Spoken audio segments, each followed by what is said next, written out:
आज की कहानी उस वीरांगना की जिसने अपने पति के शौक को सामने रखकर रात भर देश के लिए कहा कि आज सुहाग रात है जिस दिन पति शहीद हो गए।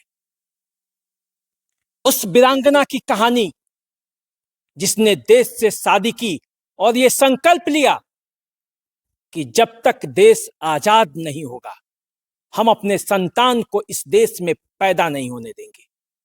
ये कहानी कोई सामान्य नहीं है, ये कहानी है तारा देवी की और ये कहानी है उनके पति फुलेना प्रसाद के, जिन्होंने देश के लिए अपनी जान लुटा दी, जिन्होंने अपने लहू से महाराजगंज की धरती को लाल कर दिया। आज मुझे सौभाग्य हुआ है उसी धरती पर आकर सलाम करने का, उस धरती के माटी को माथे से लगाने का।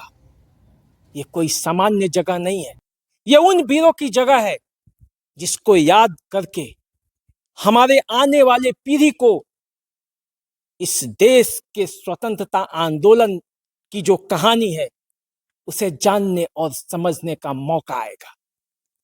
धन्य है बाल बंगला गांव के लोग जो यहाँ टूटे फूटे उनके घर को फिर से एक समाधि स्थल के रूप में अपने पैसे से बनाकर आज तैयार किया है कि आकर हम यहाँ मस्तक अपना शीश झुका रहे हैं। किसी ने याद नहीं किया, न सांसद, न विधायक, न डीएम, न पीएम, न सीएम, किसी ने जहमत नहीं उठाई कि जिसके बल पर इस देश में लोकतंत्र स्थापित हुआ, अंग्रेजों को मार भगाए, उस वीर के धरती को भी हम थोड़ा अपना योगदान दें। लेकिन आज ये कहानी मैं आपको बता रहा हूँ बाल बंगला गांव, जहां फुलेना प्रसाद और तारा रानी जो उनकी पत्नी है बड़े खुशी पूर्वक रहते थे और आजादी का जो चिराग है वो अपने दिल में जगा कर रखते थे। तो आज उनकी कहानी बताएंगे और उस कहानी को बताने के लिए इस जिले के वरिष्ठ पत्रकार मौजूद हैं और उनसे हम जानेंगे कि कैसे इन दोनों ने मिलकर महाराजगंज ही नहीं, सीवान ही नहीं, बल्कि बिहार के स्वतंत्रता आंदोलन में अपना अहम योगदान दिया। हमारे साथ प्रमोद रंजन जी हैं। प्रमोद रंजन जी जाने माने पत्रकार हैं।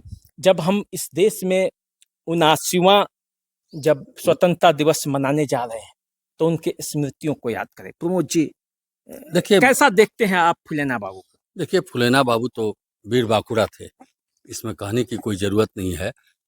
जो हम लोगों ने सुना है, सौभाग्य है कि हम लोग को उनकी कहानी सुनने का मौका भी मिला है।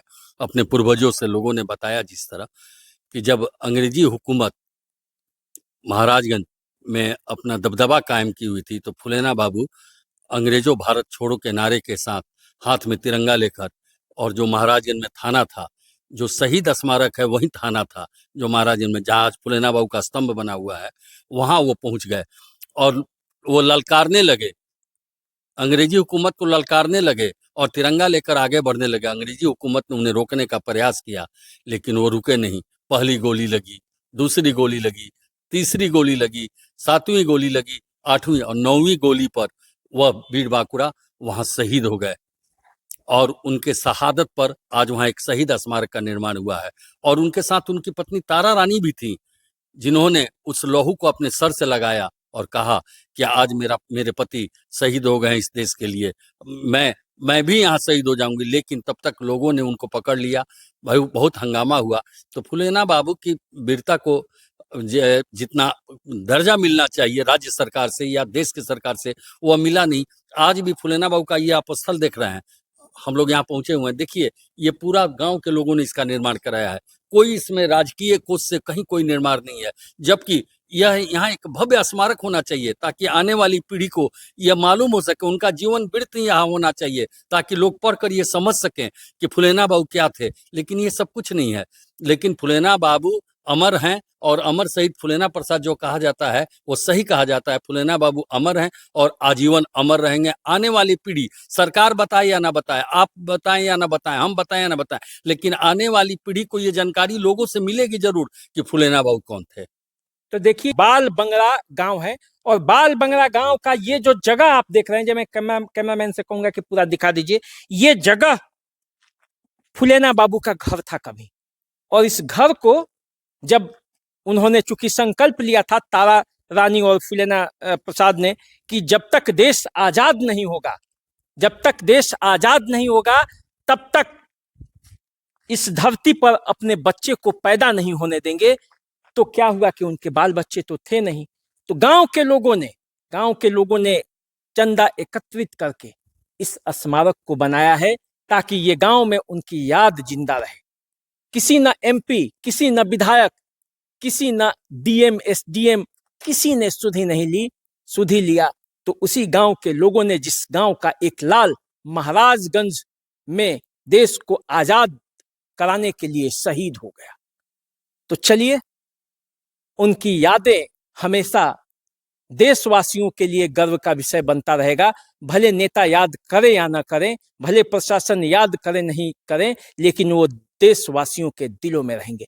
तो हमें दीजिए विदाई और फिर हम आपसे मिलते हैं एक नई कहानी के साथ। तब तक के लिए नमस्कार।